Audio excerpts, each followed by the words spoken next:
देश के पूर्व प्रधानमंत्री स्वर्गीय राजीव गांधी जी के नाम पर हमारे राजस्थान के लोकप्रिय मुख्यमंत्री अशोक गहलोत जी ने जो ये ग्रामीण ओलंपिक खेल रखा गया, उसके लिए मैं हमारे वागड़ की ओर से और पूरे प्रदेश की ओर से अशोक गहलोत जी को धन्यवाद देना चाहता हूं कि कोरोना काल होते हुए 2-3 साल सब भूल गए थे और आपने ये राजीव गांधी ग्रामीण ओलंपिक खेल जो रखा गया, आज जो जिला स्तरीय जो प्रतियोगिता रखी गई, इस उद्घाटन के अवसर पर आज के हमारे मुख्य अतिथि महोदय राज्य मंत्री अनुसूचित जाति वित्त निगम बोर्ड के चेयरमैन डॉक्टर शंकर यादव जी, विशिष्ट अतिथि पूर्व सांसद ताराचंद भगोरा जी, विशिष्ट अतिथि 84 विधायक राजकुमार जी, कलेक्टर साहब, एडीएम साहब, एसईओ साहब, डीओ साहब,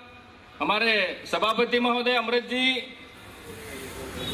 सभी विभागों के अधिकारीगण, कर्मचारीगण, प्रधान मैडम, उप जिला प्रमुख मैडम, सभी जनप्रतिनिधिगण, सम्मानित मंच और मेरे सामने बैठे मेरे देश का भविष्य, इस वागड़ का भविष्य, निर्णायक बंधु, रेफरी बंधु और सभी युवा साथियों, मैं डूंगरपुर विधानसभा क्षेत्र का एमएलए होने के नाते आप सभी खिलाड़ियों का, आप सभी ग्रामीणों का और सभी युवाओं का हार्दिक स्वागत और अभिनंदन करता हूं।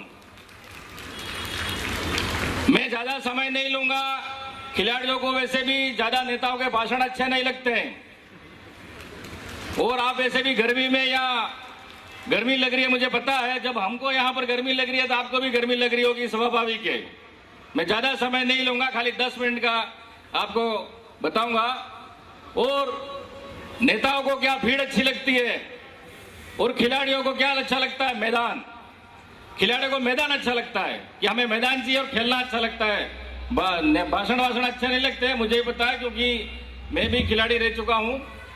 तो ज्यादा समय नहीं लूंगा, मैं पुनः एक बार आपसे कहना चाहूंगा कि जैसे सभापति महोदय जी ने बताया, विधायक जी ने बताया 84 कि हम कुरकुरे वो खा रहे हैं, पहले मक्की की रोटी भी खाते थे, मिर्ची भी खाते थे और वो अपने पोहाड़े की भाजी बोलते हैं उसको भी खाते थे, उसमें स्टेमिना मजबूत रहता था। आज लेकिन हम क्या खा रहे हैं, क्या पी रहे हैं हम? क्या हम केमिकल वाला दूध पी रहे हैं, थैली वाला दूध पी रहे हैं? वो कहां से बन के आ रहा है? कौन सी गाय का दूध आ रहा है, कौन सी भैंस का दूध आ रहा है? आज आलू और गोभी कहां पक रही है, कौन से पानी में पक रही है? पूरा केमिकल आ रहा है। तो एक खान पान में हमारा बदलाव हो गया, इसलिए हमारा स्टेमिना बिल्कुल कमजोर हो गया। हमें सुबह सुबह होना चाहिए कि हम 1 गिलास दूध पिए, भले बादाम नहीं मिले, भले गरीब हैं हम, लेकिन हमारे घर में चने मिलते हैं, तो चने भी रात को भिगा दो और 1 मुट्ठी सुबह रोज उठ के खाओ तो भी आपका स्टेमिना मजबूत बन सकता है। लेकिन हम आधुनिक युग में दौड़ रहे हैं, हमारे वो सब आधुनिक बनने जा रहे हैं, सब आधुनिक चीजों का इस्तेमाल कर रहे हैं, इसलिए आज हमारी उम्र कम हो गई, स्टेमिना कम हो गया। तो खान पान हमें बिल्कुल ध्यान रखने की जरूरत है।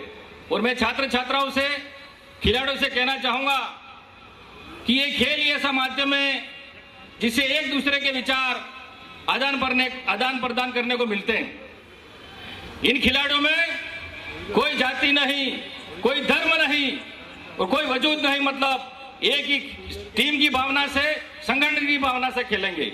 इसमें सभी जाति के खिलाड़ी हैं, किसी एक जाति का टीम या ऐसे नहीं हो सकती है, हो सकता कहीं नहीं हो, लेकिन यहां से हम ब्लॉक से आए जिले में, जिले से जाएंगे राजस्थान में और राजस्थान में जाएंगे तब देश का प्रतिनिधित्व करेंगे। उस समय हम क्या कहलाएंगे?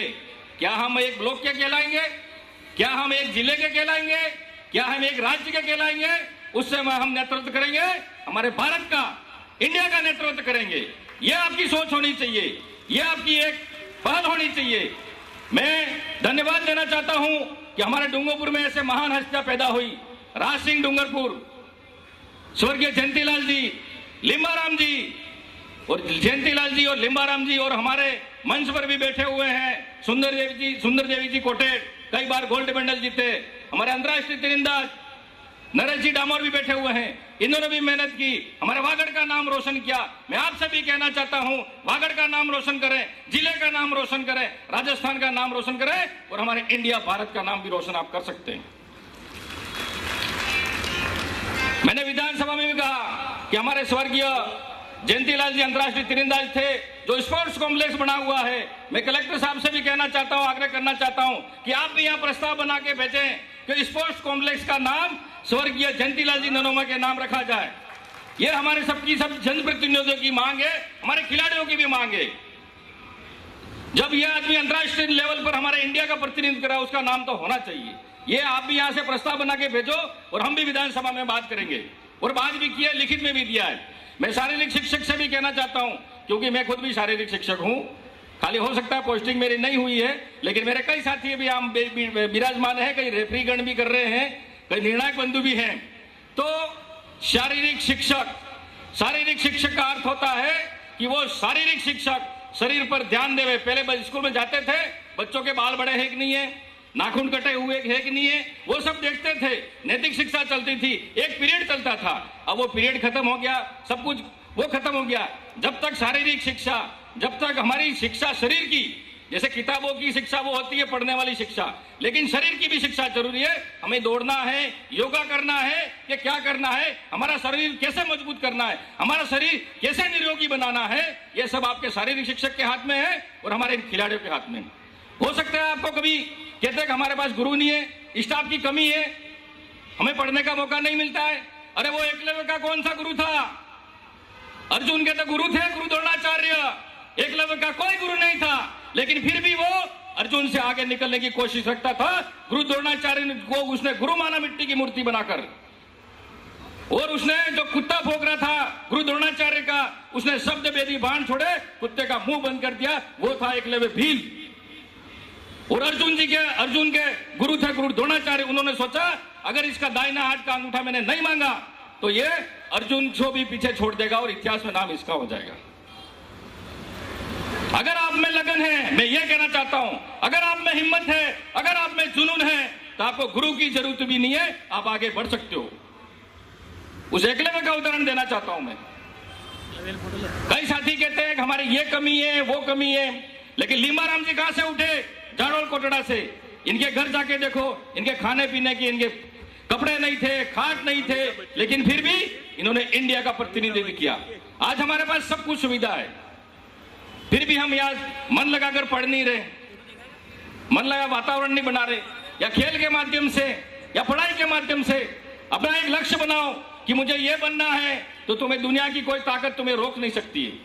आपको कलेक्टर बनना है तो कम से कम आप एसडीएम तो बनोगे। अगर आपको एसडीएम बनना है, कम से कम आप पटवारी और सचिव तो बनोगे। अगर आपकी सोच ही होगी कि मुझे टीचर बनना है, तो तुम चपरासी भी नहीं बन सकते हो। आपकी सोच ऐसी रखो कि मुझे आगे बढ़ना है, आगे उठना है, ऐसी सोच तुम में नहीं होगी तो आप आगे नहीं बढ़ सकते। मैं पुनः आपको ब्लॉक से, 10 ब्लॉक से जो भी खिलाड़ी आए हैं, निर्णायक बंधु, रेफरी, जो भी है, उन सबको मैं मेरी ओर से बधाई भी देना चाहता हूं और अशोक गहलोत जी का धन्यवाद देना चाहता हूं कि ऐसी सोच जो राजीव गांधी जी ने 18 साल का मतदान देने का अधिकार दिया, वो थे हमारे पूर्व प्रधानमंत्री राजीव गांधी जी। आज टेक्नोलॉजी आज क्या कर रहे हैं?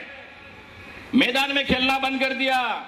आज सब देखो, भले मैं भाषण दे रहा हूं, लेकिन सब मोबाइल में खेल रहे होंगे। अभी पता नहीं कौन सा गेम खेल रहे हैं, इसलिए आप हमारे हाथ पैर कमजोर हो गए, हमारा स्टेमिना नहीं रहा, क्योंकि हम आजकल छोटे बच्चों को भी मोबाइल देते हैं। मोबाइल दे दो तो चुप हो जाएगा। आज मोबाइल की जरूरत नहीं है, मोबाइल को साइड में रखो, उधर जब जरूरत हो, काम हो, उस समय मोबाइल रखो। नहीं तो मोबाइल की वजह से तुम्हारी आंखें भी खराब होगी, मानसिक तनाव भी होगा और मोबाइल से कई तरह के अपराध भी होते हैं। आपको ज्यादा से ज्यादा समय अगर खिलाड़ी है तो उसको खाने पीने पे ध्यान देना है, आपको मैदान पर ध्यान देना है और अपना एक लक्ष्य रखना है। आपको दुनिया की ताकत कोई रोक नहीं सकती है। मैं ज्यादा समय नहीं लूंगा और आप सब यहाँ पधारे, पुनः आपका बहुत बहुत धन्यवाद। जय हिंद, जय भारत।